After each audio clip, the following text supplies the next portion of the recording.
Hi my loves. পুনৰ এটা informative video' লৈ আপোনালোকৰ মাজলৈ আহিছো। আপোনালোকে ফল খাই ভাল পায়? আপোনালোকে ফলৰ ফ্ৰেছ জুচ খাই ভাল পায়? নে আপোনালোকে বজাৰৰ পেকেট জুচ ভাল পায়? কি ভাল পায়?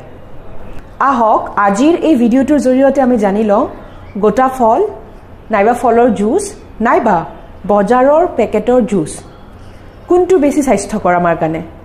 ফল বেছি স্বাস্থ্যকৰ নে জুচ বেছি স্বাস্থ্যকৰ? চাওক, ফল জুচ এই দুটাৰে সুকীয়া কিছুমান এডভান্টেজ আৰু ডিসএডভান্টেজ আছে। যদি জুচৰ কথা কওঁ তেতিয়াহ'লে বেয়ানো কি আছে? বহুতেই ভাবে যে খালী পেটত জুচ খাব নালাগে, কিন্তু সেয়া শুদ্ধ নহয়। আপোনালোকে খালী পেটত জুচ খাব পাৰে, কিন্তু প্ৰব্লেম কি জানে? জুচত ফাইবাৰ নাথাকে, কিন্তু জুচত থাকে প্ৰচুৰ পৰিমাণৰ কেলৰিজ। সো আপোনালোকে যদি কম্পেয়াৰ কৰে তেতিয়াহ'লে জুচতকৈ ফলটো বেছি স্বাস্থ্যকৰ। কিন্তু যদি আপোনালোকে ভাবে যে বজাৰত যে সেই পেকিংবোৰ পায়, স্প্ৰাইট, লিমকা, কোক, কোল্ড ড্ৰিংকবোৰ যে আমি খাওঁ, তাতকৈ কিন্তু জুচ বেছি স্বাস্থ্যকৰ। কাৰণ বজাৰৰ সেই পেকেট ড্ৰিংক, যিবোৰ ছফ্ট ড্ৰিংক নাইবা কোল্ড ড্ৰিংক বুলি আমি কওঁ, সেই ড্ৰিংকত থাকে প্ৰচুৰ পৰিমাণৰ কেলৰি আৰু এডেড চুগাৰ আৰু বহুতো বস্তু থাকে। সেইবোৰ আমাৰ স্বাস্থ্যৰ কাৰণে হানিকাৰক। সেইকাৰণে জুচ, ফ্ৰুট জুচ সকলো ড্ৰিংকতকৈ বেছি স্বাস্থ্যকৰ। কিন্তু তাতো এটা কথা আছে, জুচ আপুনি কেনেকৈ খাব? এটা ফ্ৰেছ জুচ যিটো আমি ফ্ৰুটছৰ পৰা পাওঁ ডিৰেক্টলি, আৰু এটা হ'ল বজাৰৰ পৰা কিনি অনা পেকেটৰ জুচ। গিলাচত আছে এয়া ফ্ৰেছ জুচ, কমলা টেঙাৰ জুচ, ফ্ৰেছ কমলা টেঙাৰ জুচ, ঠিক আছে। আৰু এয়া পেকেটত বজাৰত যে পাই কিনিব পেকেট জুচ, এয়া ফ্ৰেছ নহয়। ইয়াত আছে এডেড চুগাৰ, দেন প্ৰিজাৰ্ভেটিভছ, বহুতো কিবা কিবি বস্তু ইয়াত মিলোৱা হয়। চ' আপোনালোকে পাৰ্থক্য দুটা বুজি পাইছে। এয়া বজাৰৰ জুচ, লগে লগে যে বনাই দিয়ে, আৰু এয়া হ'ল পেকেটৰ জুচ, এয়া আমি কিনি আনো, ফ্ৰিজত থাকে, আমি লৈ আহোঁ। এতিয়া এই জুচ দুটাৰ মাজত যদি কম্পেয়াৰ কৰোঁ তেতিয়াহ'লে এই ফ্ৰেছ জুচ বেছি স্বাস্থ্যকৰ, কাৰণ ইয়াত আছে এডেড চুগাৰ, প্ৰিজাৰ্ভেটিভছ, বহুত বেছি কেলৰি। চ' এয়া বেছি স্বাস্থ্যকৰ।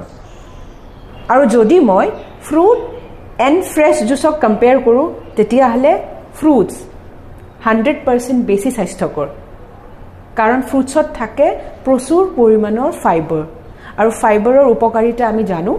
ফাইবাৰে ডাইজেশ্যন প্ৰচেছত সহায় কৰে, বাউল মুভমেণ্টত সহায় কৰে, কনষ্টিপেশ্যনৰ প্ৰব্লেম নাইকিয়া কৰে। চ' জুচতকৈ ফ্ৰুট বেছি স্বাস্থ্যকৰ। ছাপ'জ আপুনি এগিলাচ জুচ খাইছে, সেই এগিলাচ জুচৰ যিমান বেনিফিট সেয়া ফল এটাৰ আধাৰ সিমান বেনিফিট। মানে এটা ফলৰ আধা খালে যিমান বেনিফিট পাব, সেই এগিলাচ জুচৰ পৰা একেই বেনিফিট পাব। আমি যেতিয়া জুচ খাওঁ সেয়া ফ্ৰেছ জুচো হ'ব পাৰে নাইবা বজাৰৰ পেকেটৰ জুচ হ'ব পাৰে, তাৰ পৰা আমি পাওঁ 15 পৰা 30 গ্ৰাম চুগাৰ। যদি আপুনি ফ্ৰেছ খায় তেতিয়াহ'লে 15 গ্ৰামমান পাব, আৰু যদি বজাৰৰ পেকেটৰ জুচ খায় তেতিয়াহ'লে 30 গ্ৰাম চুগাৰ আপুনি পাব, আৰু সেয়া বহুত হাই চুগাৰ হয়। চুগাৰ ইমান হাই, লগতে আপোনালোকে পাব 50 পৰা 100 কেলৰিজ। কেলৰিও বহুত হাই এমাউণ্টত থাকে। কিন্তু যদি আপুনি জুচৰ সলনি এটা গোটা ফল খায় তেতিয়াহ'লে আপুনি বহুত বেছি বেনিফিটছ পাব। সেয়া ৱেইট ৰিডিউচ কৰাটো সহায়ক হয়। ইয়াৰ বাহিৰে আপোনালোকৰ বডিক বহুত দেৰিলৈকে এনাৰ্জি প্ৰভাইড কৰিব। যিহেতু ফলত থাকে ফাইবাৰ, আপোনালোকে বহুত দেৰিলৈকে চেচিয়েটেড ফিল কৰিব, মানে পেটটো ভৰি থকা যেন লাগিব। কিন্তু জুচ খালেতো আপোনালোকে তেনেকুৱা ফিল নকৰে, কাৰণ জুচ এবাৰ শৰীৰৰ পৰা ওলাই গ'লে গ'ল। সেয়া আপোনালোকক বহুত দেৰিলৈকে এনাৰ্জি প্ৰভাইড নকৰে। আপোনালোকে ফলৰ বিভিন্ন প্ৰকাৰৰ ডিছ বনাই খাব পাৰে। যদি আপোনালোকে গোটা ফল খাবলৈ মন নকৰে তেতিয়াহ'লে ফ্ৰুটছ ল'ব, সেয়া কাটি আপোনালোকে ফ্ৰুট চেলাড বনাই খাব পাৰে। বোলে নহয় মোৰ ফ্ৰুট চেলাড খাবলৈ মন নাই, তেতিয়াহ'লে আপোনালোকে ফলৰ চেণ্ডউইচ বনাই খাব পাৰে। ব্ৰেড ল'ব, তাৰ ওপৰত আপোনালোকে ফলৰ পিচেছ কৰি চেণ্ডউইচ বনাই খাব পাৰে। নাইবা যদি আপোনালোকে অ'টছ খাই ভাল পায় তেতিয়াহ'লে অ'টছৰ লগত ফ্ৰুটছ কাটি খাব পাৰে। আৰু যদি আপোনাৰ ডায়েবেটিছ নাই তেতিয়াহ'লেতো কথাই নাই, আপোনালোকে খেজুৰ খাব পাৰে, খিচমিচ খাব পাৰে, দেন মিঠা যিবোৰ ফ্ৰুটছ আছে সেইবোৰ আৰামছে খাব পাৰে।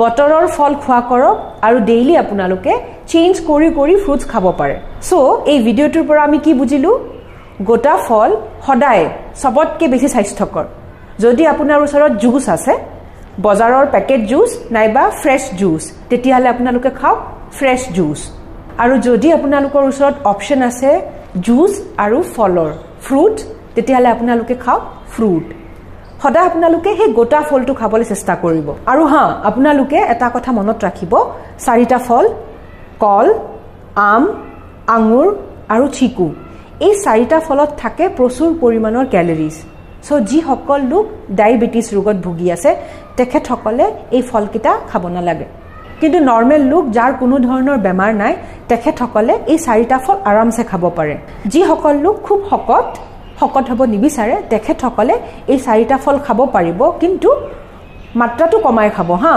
কিন্তু যিসকল লোক ক্ষীণ তেখেতসকলে এই চাৰিটা ফল আৰামছে খাব পাৰে এই ফলকেইটা আপোনালোকক শকত হোৱাত সহায় কৰিব তেন্তে আজিলৈ আহিছো পুনৰ লগ পাম এটা নতুন ভিডিঅ'ৰ সৈতে stay happy and stay healthy love you all